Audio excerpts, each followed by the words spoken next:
Hi, I don't know if you know this already, but in Panama you have so many possibilities to get yourself a residency through so many visa programs.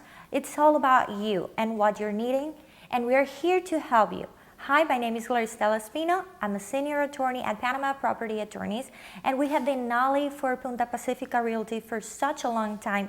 We believe in their expertise, and we want to help you and guide you through a process to get yourself a beautiful home in Panama and make Panama your destination. So part of our visa immigration programs offer you the opportunity to get two parts. First, you can get the temporary residency, or you can opt to get a permanent one. So the difference with one another is basically the time you will be able to get your residency in Panama. For an instance, if we're talking about a temporary one, you will have the residency in Panama for 2 years, but you can opt afterwards to renew it and get a permanent one. When we're talking about the permanent residency, you will be able to get, wait for it, the ID card. The ID card is like we call it the Cédula E in Panama, and it's basically something that will allow you to be in Panama and opt for a work permit, and after that you will be able to renew it each 10 years. So I would like to explain to you the different versions of visas that we offer in Panama, and it's mainly based on what are your needs. If you're a person that is looking to make Panama your new home, I will recommend you to go for a permanent residency, and we have so many programs to do that. Like if you are thinking about relocating with your family, then we got a program that it's right for you. I would love to start talking about the qualified investor visa. This visa, everybody gets the time to call it the red carpet visa because it's so amazing. You can get your visa, your residency, in a term of 30 days. I know, right? 30 days. And well, with this program, the only thing that you have to do is to prove that you're a person that has self-solvency.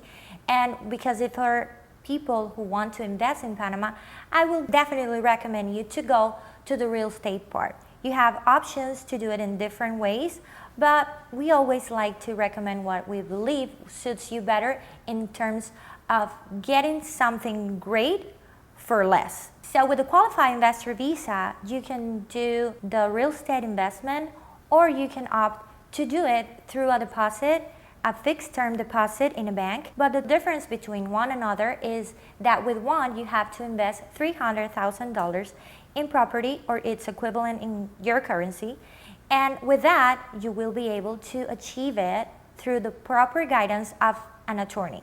If you're thinking about getting your visa, the qualified investor visa, through another option would be to do it through the fixed term deposit. But for this, the amount of money that you have to invest is way higher. So I will recommend you to do it through the first one. It's really up to you, and your possibilities are vast. Now I want to talk to you about how can you obtain a work permit through your visa program. So many of our visa programs give you the opportunity to work in Panama.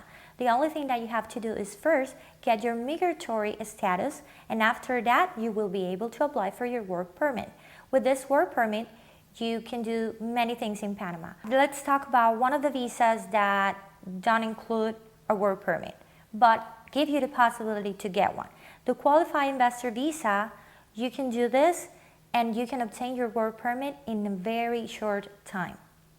You can do it for you, and you can also add your dependents so they can come to Panama and live with you through the same program. You will have to invest and add other requirements that we will provide to you, a list and a checklist to make it easier for you, and you will be able to apply for the work permit. So one of the questions that I get asked the most is about, do I need a bank account to, get my visa program? Well, the answer is yes, but there's so many options, and we will guide you through that process.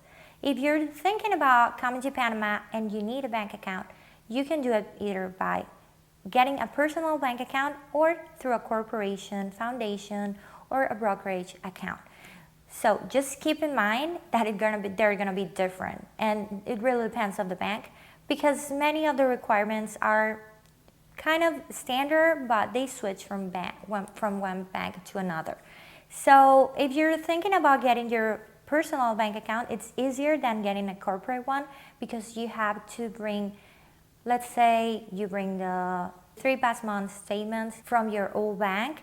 You can just add a personal ID, you can bring 2 reference letters, and if you only have or work with one bank, you can just add one of this and then a commercial reference letter.